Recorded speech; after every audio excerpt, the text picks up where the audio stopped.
히브리서 1장 5절입니다. 왜냐하면 이전 그 어떤 천사들에게 말하지 않았기 때문이다. 너는 내 아들이라고.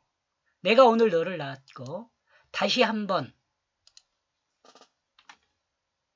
나는 너 자신의 아버지가 되게 되어 있다. 그러므로 그는 나에게 아들로 되어 있다. 그 어떤 천사도 이같이 온전한 구원의 역사를 행한 천사가 없습니다. 천사는 다만 하나님 말씀을 전달하였을 뿐입니다. 그리고 천사는 하나님의 뜻을 온전히 드러낼 수가 없습니다. 하나님의 뜻을 온전히 드러낼 수 있는 것은 오직 하나님 말씀뿐입니다. 오직 예수 그리스도 뿐입니다.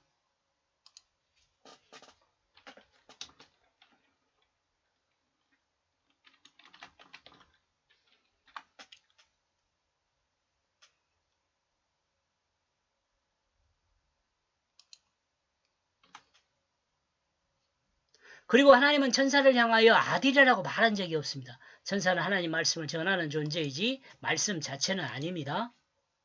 천사가 말씀을 전하잖아요. 하나님 말씀을. 하나님 말씀 자체는 아니에요. 하나님 말씀 자체는 예수 그리스도예요. 그러므로 천사는 그 마음에 하나님 말씀을 심을 수 없는 존재일 수 있습니다. 이는 사람과 다른 점입니다. 사람은 자기 마음에 하나님 말씀을 심을 수 있습니다. 그리고 그 말씀의 뜻을 행하는 사람이 될 수 있습니다. 천사와 다른 점이죠. 이 말씀은 시편 2장 7절 말씀과 같습니다. 내가 영을 전하노라. 여호와께서 내게 이르되 너는 내 아들이라. 오늘날 내가 너를 낳았도다.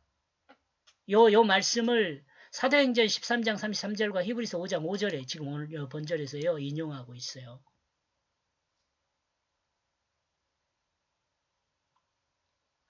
여기서 너는 내 아들이라고 말하면 아버지로부터 나왔음을 드러냅니다. 그러나 이것이 인간의 출생과 같이 이해하면 안 됩니다. 인간의 그 출생과 같이 이해하면 안 됩니다. 하나님이 하나님의 뜻을 전하기 위해 이 아들이라는 단어를 사용했을 뿐입니다. 그리고 하나님과 예수 그리스도가 인간이 생각하는 그것과 같은 생육법상 아버지와 아들의 관계를 설명하려는 의도를 가지고 사용한 단어는 아닙니다.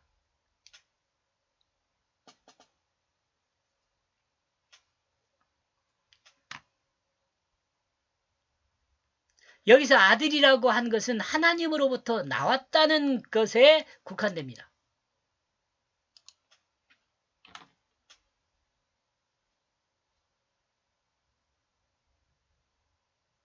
하나님의 아들이란 말이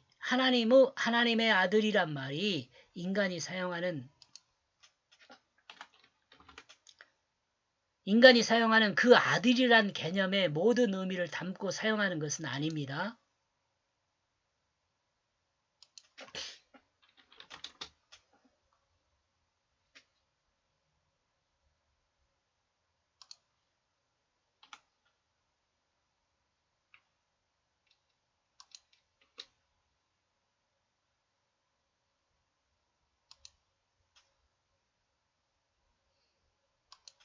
제가 이렇게 말한 이유를 알겠죠?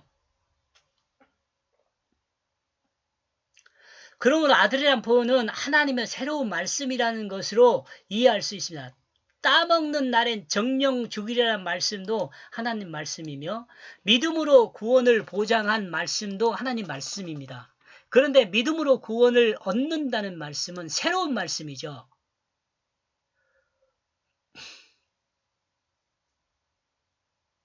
앞에 이 따먹는 날에는 정령 주의란 말은 이런 앞에 말이고 또 믿음으로 구원을 받는다는 건 뒤에 말이에요.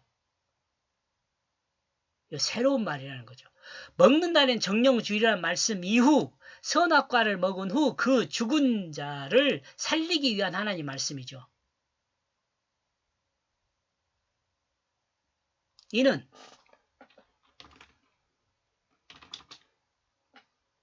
뭐라고 직접 씁시다.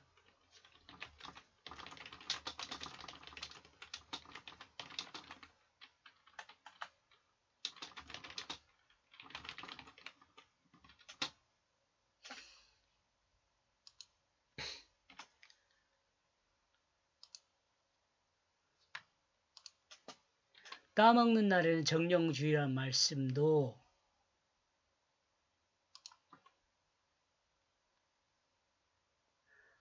하나님 말씀이며 믿음으로 구원을 보장하는 말씀도 하나님 말씀입니다. 그런데 믿음으로 구원한다는 것은 말씀은 새로운 말씀이에요. 새로운 말씀. 믿음으로 구원을 얻는다는 말씀은 먹는 날에는 정령 죽으리라는 말씀 이후 선악과를 먹은 후 그 죽은 자를 살리기 위한 하나님 말씀이죠. 이건 안 쳐도 돼요. 죽은 자를 살리기 위한 하나님 말씀이에요.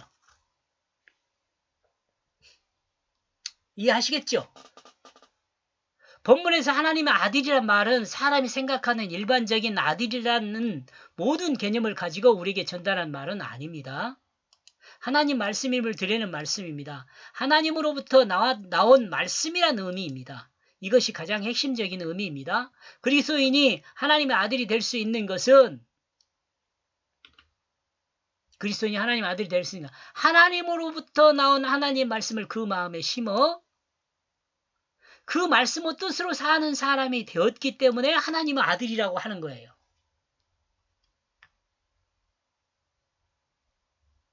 니고데모는 이것을 이해를 못했어요. 예수님이 설명했음에도 불구하고 나와 여러분도 이거 이해를 못하면 안 돼요. 이제 이거 이해해야죠. 그리고 하나님 말씀을 마음에 심을 수 있는 그 방법은 하나님 말씀을 마음에 심을 수 있는 방법은 예수 그리스도 십자가 부활을 믿음으로 입니다. 그리고 이 믿음은 하나님의 뜻을 공유하고 하나님의 뜻이 삶이 되기 때문입니다. 그리고 이 믿음이 하나님의 뜻을 공유하고 하나님의 뜻이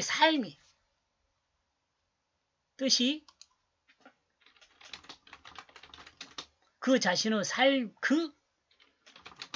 삶이 되기 때문입니다.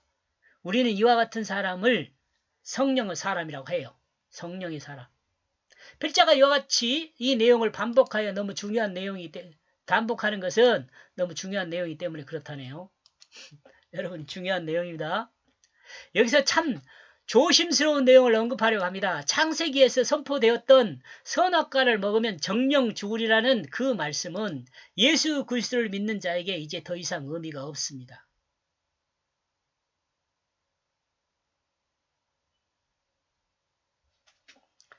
예수 그리스도를 십자가와 부활을 믿음으로 그리스도인이 된 사람은 영원한 생명을 얻었다는 하나님의 그 약속의 말씀이 의미가 약속의 그 말씀의 의미가 있기 때문입니다.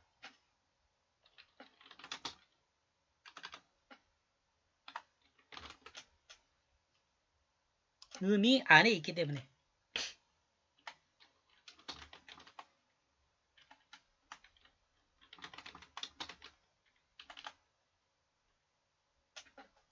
안에 있기 때문입니다. 하나님의 뜻이 죄로 죽은 인간을 구원하는 것이기 때문에 그렇습니다. 이 내용은 제가 설명을 했던 것 같아요. 좀 조심스럽다고 그때도 표현을 했습니다. 왜 제가 조심스럽다고 이야기를 하냐면 이런 내용을 제가 신학책을 통해서 제가 깊이가 얇아서 학문의 깊이가 얇아서 찾아보지를 못했어요. 누가 이렇게 이야기했을 수도 있을 거라고 생각이 돼요. 그러나 제가 성경을 이렇게 공부하는 과정에서 보니까 이제 이 선악과를 먹으면 정령 죽으리란 말은 예수를 믿고 구원받은 사람에게는 더 이상 의미가 없어요. 구원받은 사람요. 십자가 부활을 믿음으로 그리스도인이 된 영원한 생명을 얻은 사람은 그 사람한테는 그 구원받은 그 약속의 그 말씀의 의미 안에 있기 때문에 그죠. 하나님의 그 구원의 약속의 의미 안에 있기 때문에 그렇습니다.